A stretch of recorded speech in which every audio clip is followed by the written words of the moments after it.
Another match week in the Premier League and another exciting game. This time the North London derby was no exception. It was really the highlight of the Premier League weekend, and we were covering such an exciting game which meant a lot to both teams. Arsenal missing Declan Rice and Martin Odegaard. We had the international break, which meant that Arsenal went with some of their key players going away for action. Martin Odegaard was one of those players, and the injury looked initially quite bad. I think it's believed that he'll miss 2 to 3 weeks potentially. And Declan Rice, we obviously knew who missed the game from his red card against Brighton. And so, again, coming into this game, there was a lot of talk about who had the advantage. Did Tottenham, did Arsenal? I came into it with a perspective as an Arsenal fan thinking, you get the job done. There's no excuse. Declan Rice, very important. Martin Odegaard, equally, both off the ball and on the ball, can do a lot for Arsenal. However, expectation is to win the Premier League, and you should be going up against any team, if you're not 100%, to at least get a point, get a win. And I think with Arsenal and Tottenham, and we'll go into the differences in both teams, because I think there's a lot that Tottenham can take away in terms of that was really good, but they could have taken that away last season with Ange, and there's a difference, there's a maturity, and there's a level that they will need to get to in their pursuit to do more. But impressive, but it wasn't enough. And we're going to get into the game. Obviously, I don't want to get ahead of myself. Firstly, starting off with talking about how the game went from a to a perspective. Gabriel with the winner, and we'll get into what an impactful moment that was for Arsenal going into such an important week. Not only this game, their Champions League game, and also the game against Man City is going to be a really important week for them. And they started off really impressively, even with some of the injuries that they had. So coming into the game, I think for me, looking at the game from an analytical perspective and knowing both teams and how Arsenal played them last season, Spurs were going to dominate the ball, no doubt about it. Arsenal almost want to give Spurs more of the ball and then try and see if they can get them on the counter attack, see if they can open up spaces. And Tottenham normally give themselves up in those opportunities if they aren't clinical, which they haven't been in the past. Even this season, Spurs, in terms of their general play, I spoke about in a previous video, play some of the best football. Honestly, they could be top 2, top 3 with the way they play football, but from box to box, in terms of their finishing, in terms of their defending, it's not at a level that is of those teams, and it's barely top 4, and that's why they didn't get top 4, because they need to get better. In between, they're really good, but in each area they have deficiencies, and they need to make that ground up. And I don't think they've done enough in the transfer window to make that ground up. They've made improvements. They're going to gel. They're going to mature. I think there's still some more work to do, but I think Ainge is the right man. I just hope he gets the right backing from a neutral standpoint. From an Arsenal fan standpoint, coming into the game, obviously knowing that Tottenham were going to dominate the ball early. They did that last season, as mentioned. Arsenal needed to weather the storm, not be too susceptible, not give too much of the ball away, not give away easy chances, and not go 1-0 down, essentially. And Spurs were really impressive for that first 15 minutes, but the game started to calm down. Arsenal started to get a period of domination, a period of penetration, and we're going to the events as the game went on. William Saliba getting booked quite early in the game. I thought he had a really good game. That booking was when the game was getting quite feisty, and I think it kind of picked up. You can see the amount of yellow cards in the first half. I think we had around 7 in the first half, which was crazy. I believe it was 5 for Tottenham and 2 for Arsenal.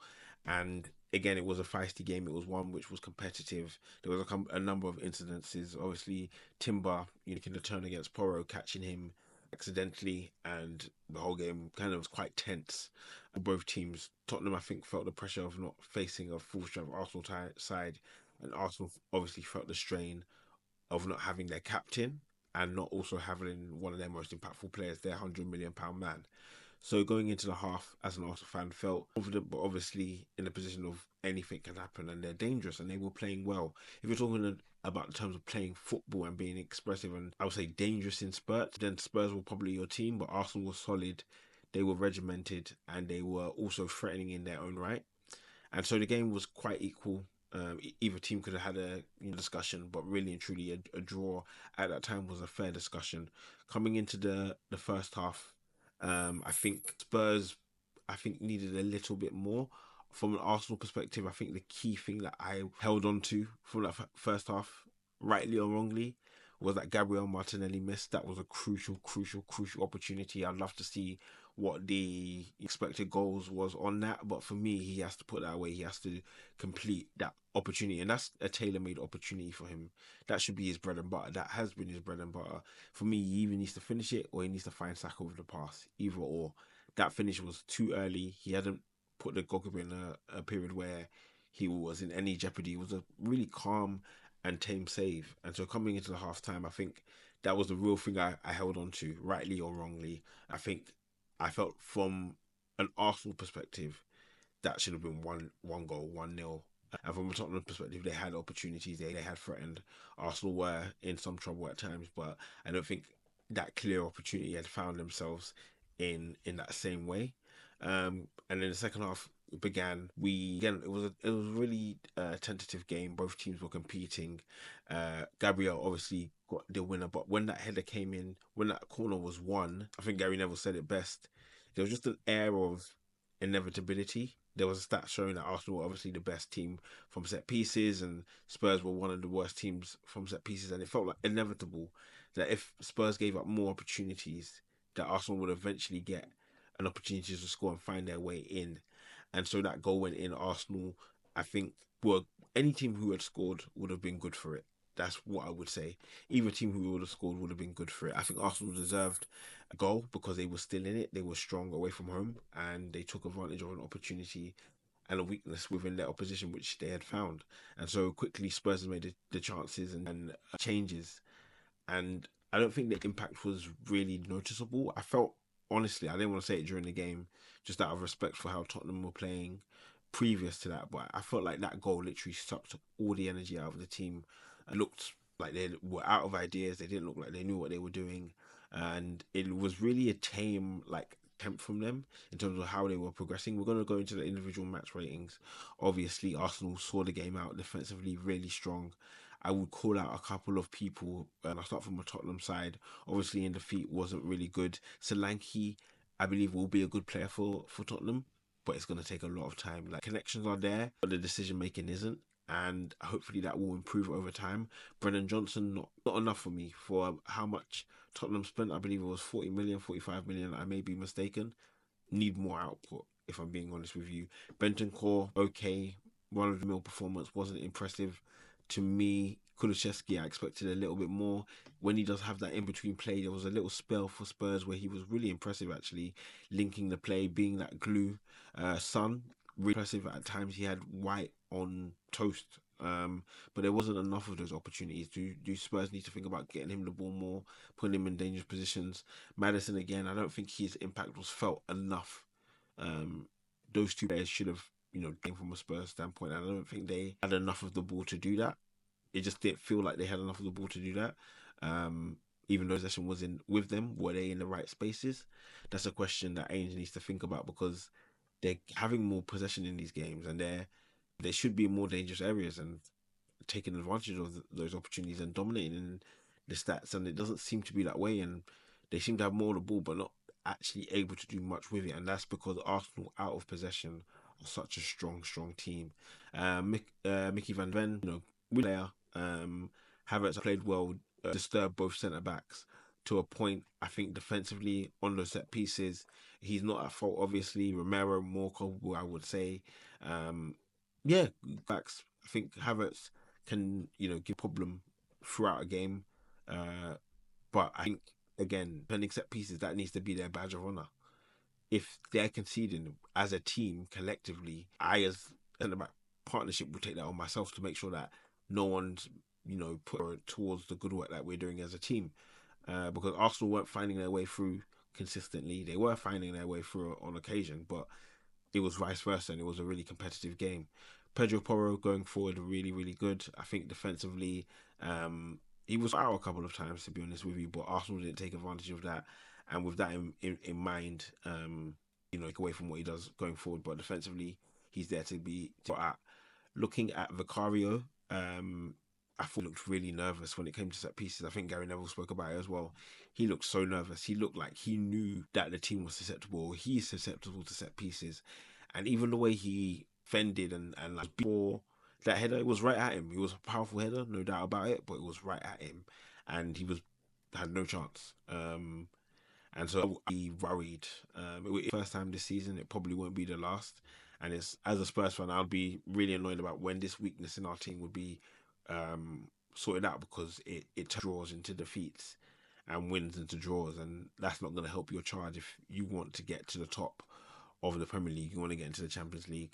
Looking at Arsenal, I think again coming into the weekend, you guys would have probably wanted to hear what I would have said in terms of my preview. I would have wanted to see Ethan Nieri. If not, I would have wanted to see Trossard in the team. He was playing. I would say him and Havertz were more playing a 4-4-2. I would say two banks of four, one drop deep and supporting. So similar to what they've got here, but a lot less rigid. A lot more fluid, I would say. Martinelli being one of the highest rated players for Arsenal in terms of opportunity, yeah. In terms of execution, awful. I'm really not happy with that execution from him. There needs to be a higher level of care in terms of opportunities. That is a key opportunity that could have put him in a much better position going forward. Clean through on goal, shoots early. Saka is there for potentially if you're not confident enough to score. If you're taking that shot, you need to make the goalkeeper work at a bare minimum. Score for me is but if work the goalkeeper, get on target, make it a good opportunity. You got it on target, but it was so tame. Vicario didn't even need to really dive for it. I think I was really good. Trossard put in a good shift. Didn't have opportunity that Martinelli had, for example, but worked hard. Saka again with another assist, really impressive. Thomas Partey was solid. Jorginho also did good job. I don't know where 6.2 comes from. He was solid. Got the yellow card, of course, but he was really impressive. That proved to be what you would want to see. I think from a Spurs standpoint, I would have wanted a little bit more energy in my midfield. Saw earlier, potentially, I'm not sure if there's an injury or a suspension, but that's the energy you probably would have wanted around Partey and Jorginho. And there's times that Kulusevski caught out Jorginho with a couple of passes because the movement wasn't there. But Spurs again didn't take advantage of that. Talking about the defense, Gabriel, absolute monster. Arsenal icon, honestly, the amount of goals he scored from set pieces, but not only that, the defender in general, his aggression, his what he does in duels, what he does aerially, he's a threat. He's one of the players that gets Arsenal up and doesn't really take much nonsense. And so it's so happy to see his progression. It's so happy to see how he's got some of the mistakes out of his game when he knows to turn it down. He's like learned the English game, aggressive to a point, relax, take it, be the yin and yang to the Saliba partnership. Saliba was good today, but Gabriel defensively going forward, key set piece monster. He scored some of the most since he's arrived in the Premier League, and so long may that continue. And I think he deserves his props as one of the best centre backs in world football. I think he's definitely top three minimum left-sided centre backs, and I haven't seen anything to tell me otherwise. Defensively, so strong and provides an absolute threat. Arsenal will be looking for him to get a lot more. 4 to 5 would be what they'll be looking for this season for sure. Timber, absolute monster. So happy that Arsenal have a left back like him in there. We had Zinchenko before. Going forward was good, okay. But do I think he's absolutely sensational. I think a 7.2 for him is harsh. The yellow card was a little bit harsh. He turned the player, caught him accidentally. The player rolls around, everyone gets in a scuffle. But the way he backed himself against Vicario, he's bothered. He's not going to take that nonsense, and he's what we need at that left back. Him, Gabriel, Saliba, White. What a unit, backed up by David Raya. Sensational performance again. I think I said it before, and I make no apologies for it. Arsenal needed to upgrade that goalkeeper position, and don't be fooled when I say it was an upgrade. It was an absolute upgrade. It wasn't a sideways move. It was an upgrade. David Raya, as an overall goalkeeper, is better than Aaron Ramsdale, and I'm happy we moved on. I'm happy that Aaron's got his move, and I'm happy that we've got Raya in goal. And don't be fooled. Raya will need to be pushed by an eventual number 2 next season. We need to continuously have quality and players being pushed. So hopefully that Ben White got caught out a couple of times from Son, but overall was solid. Amazing player, so it's going to happen for sure. Looking at the substitutions, Sarr I would have wanted to see come on a little bit earlier. Same with Odegaard. I would have made these substitutions a little bit quicker and get that impact into the game, because they did have moments, to be honest with you. Timo Werner, not really impressive. Gave the ball to get away a couple of times. Looking at the Arsenal substitutions, Gabriel really, really poor. Not impressed, to be honest with you. Raheem Sterling was really impressive with his performance. Ethan Gary also came off the bench as well and was really good. 17-year-old for his first, not his first. I thought it would be his first Premier League start. Another appearance off the bench in an important game, his first North London derby. And yeah, I mean, of winners, very, very impressive. But to be honest with you, after the last couple of years, there's an expectation that Arsenal should come out like this, and this is a beautiful thing that Mikel Arteta has done. But now it's on to the next game. How do Arsenal build on this? They're second. They're going to be going up against Man City. We're going to cover the whole Premier League weekend. Don't worry, guys. I'm going to be back with a whole review of all the games as we close out the weekend. But yeah, what a performance by Arsenal. They need to follow that up against Man City, a team on fire. If Saliba and Gabriel thought they worked hard today, they're going to work 10 times harder against Man City, and I think they should be looking forward to it. This is the back four. This is the back five that Arsenal need to go forward with. Declan will be back next weekend, and hopefully we see who else will be back for Arsenal. But no matter what happens, no excuses. Arsenal need to get the job done, and hopefully you guys enjoyed the game. Make sure to leave your comments, your likes, and I'll catch you guys soon. Peace.